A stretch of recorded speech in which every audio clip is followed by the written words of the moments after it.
जय श्री राम दोस्तों, कभी सोचा है मर्द रेप क्यों करते हैं?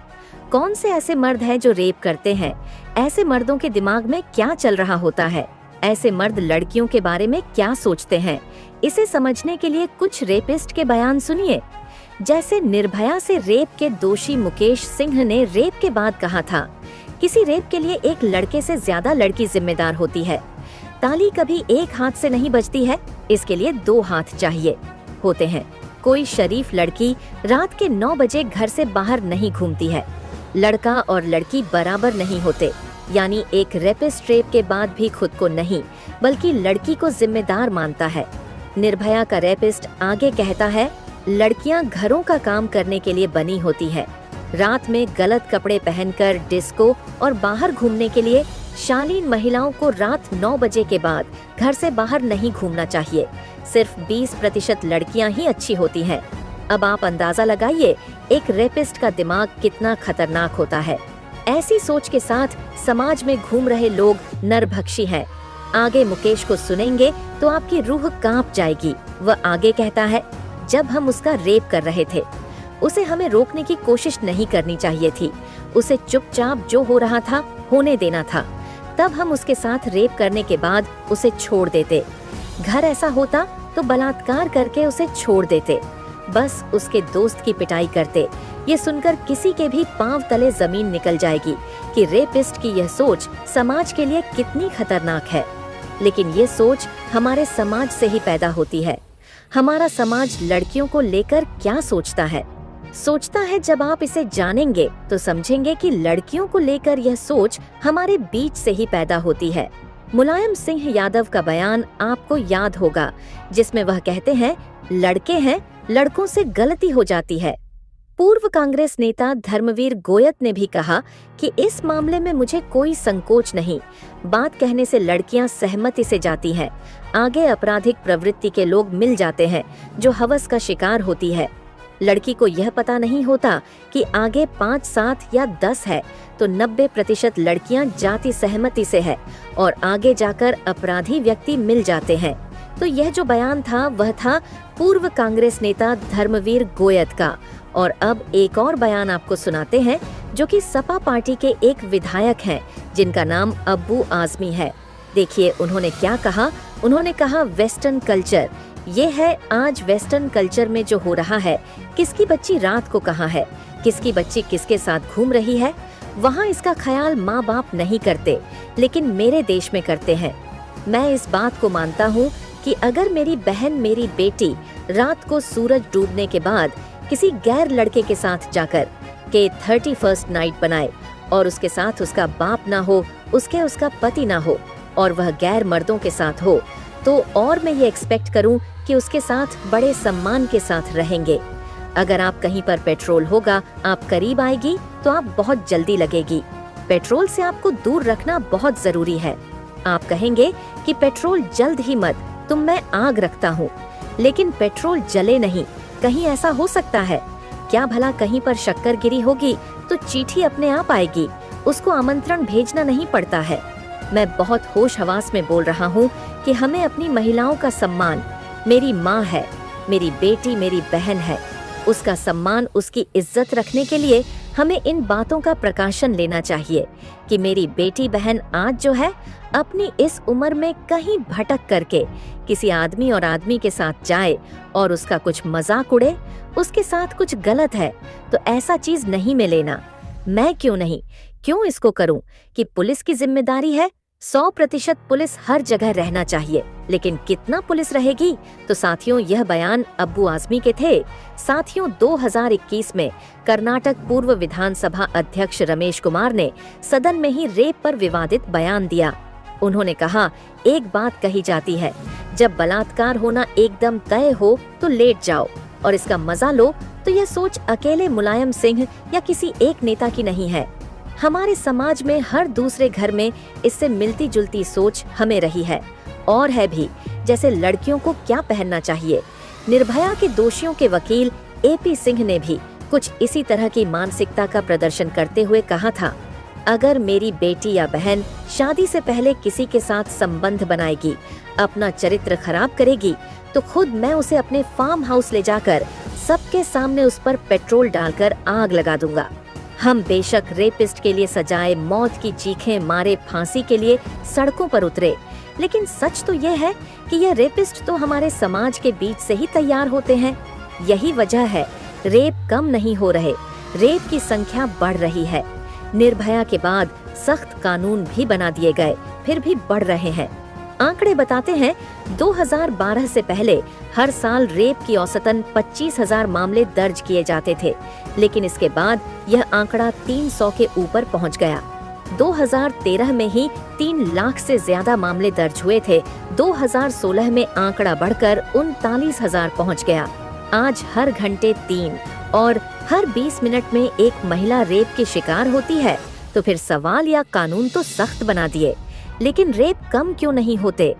अब तो रेप के साथ पीड़ित की हत्या के मामले भी बढ़ गए हैं। निर्भया के रेपिस्ट ने मरने से पहले इंटरव्यू में कहा था, किसी भी रेपिस्ट को मौत की सजा देना लड़कियों के लिए और खतरनाक हो जाएगा।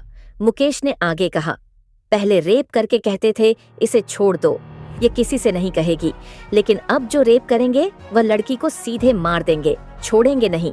यानी सजा बढ़ाना और सख्त करना, हर के समाधान नहीं। रेप के बाद हमारा फोकस किस पर होता है? पीड़िता पर, विक्टिम पर, या फिर रेपिस्ट को सूली पर लटका देने पर, उसे सजा मौत देने पर। लेकिन से रेप नहीं रुकते, क्योंकि हम रेपिस्ट की बात नहीं करते। हमारे समाज में कोई भी रेपिस्ट बन जाता है। कैसे कोई इंसान जल्लाद, हैवान और भेदिया बन जाता है? एक शख्स को रेपिस्ट और हत्यारा बनाने में समाज की बड़ी भूमिका है। सवाल है, कैसे? सोचिए, जिस घर में बच्चा जन्म लेता है वह अगर अपनी माँ को पिता से पिता हुआ देखता है, माँ को पिता की गालियाँ सुनता हुआ देखता है, बहन को क्या पहनना है, कैसे रहना है, किससे बात करना है, कैसे चलना है, कितने बजे घर से नहीं निकलना है, वह लड़का अगर यह सब देखते हुए बड़ा होता, उसके जहन में लड़कियाँ लड़कों से कमजोर है, एक बराबर की इंसान नहीं, आदमी की गुलाम है, आदमी से नीचे है और आदमी ही लड़की के मुकद्दर का वायरस है। जो लड़कियां ऐसे समाज का नियम नहीं मानती, सभी लड़कियां उसके लिए गलत है, खराब है, अच्छे चरित्र की नहीं।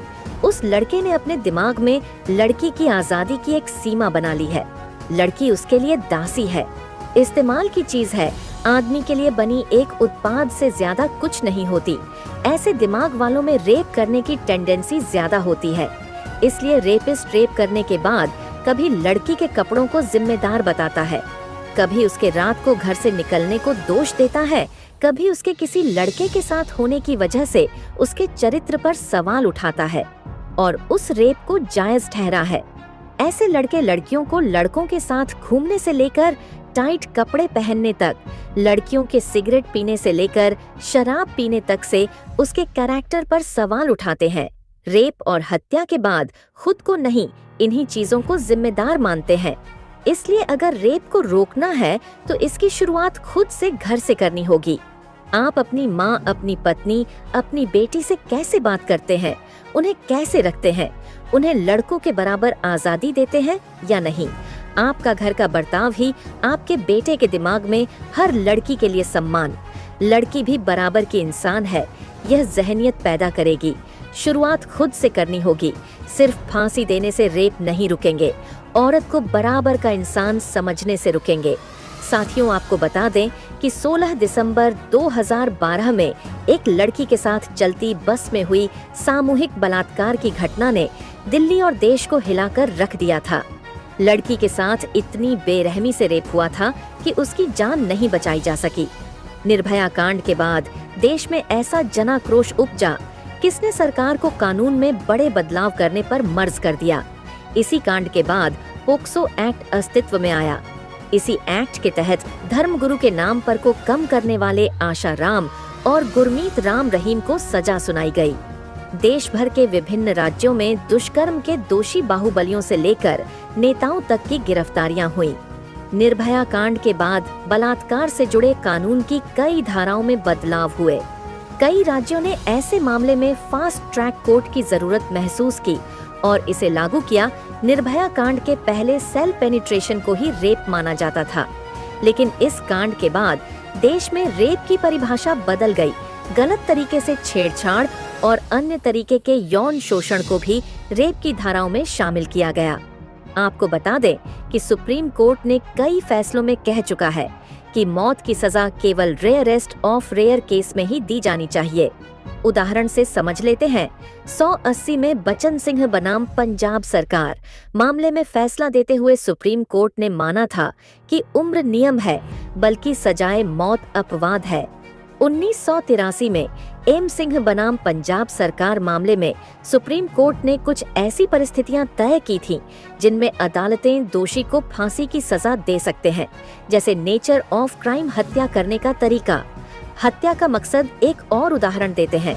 साल 2009 के संतोष कुमार सतीश भूषण बयार बनाम महाराष्ट्र सरकार, इस केस में सुप्रीम कोर्ट ने रेयरेस्ट ऑफ रेयर की व्याख्या की थी। कोर्ट ने साफ कहा था कि किसी भी दोषी को फांसी की सजा तब तक नहीं दी जानी चाहिए जब तक कि आजीवन कारावास का विकल्प बचे। इसका सीधा सा मतलब है कि फांसी की सजा देते वक्त कोर्ट को इन चीजों का ध्यान रखना होगा कि कोई मामला रेयरेस्ट ऑफ रेयर है या नहीं, आजीवन कारावास का विकल्प है या नहीं। साथियों, आपको बता दें कि साल 2012 निर्भया केस, इसके बाद कानून में बदलाव किया गया। फिर भी दोषियों को फांसी देने में कई साल लग गए। लेकिन अगर आप यह चाहते हैं कि इस बार डॉक्टर बिटिया के आरोपियों को जल्द से जल्द सजा मिले, तो इसके लिए कमेंट बॉक्स में जरूर लिखें कि जस्टिस फॉर लेडी। डॉक्टर भगवान डॉक्टर मीडिया की आत्मा को शांति दे जानकारी के लिए बता दें। पिछले 20 साल में आंकड़े देखें तो रेप और मर्डर के 5 दोषियों को फांसी हुई है। 20 मार्च 2020 को निर्भया के 4 दोषियों को फांसी मिली थी और 14 अगस्त 2000 को धनंजय चटर्जी। और कहें कि डॉक्टर बिटिया को जल्द से जल्द इंसाफ मिलना चाहिए।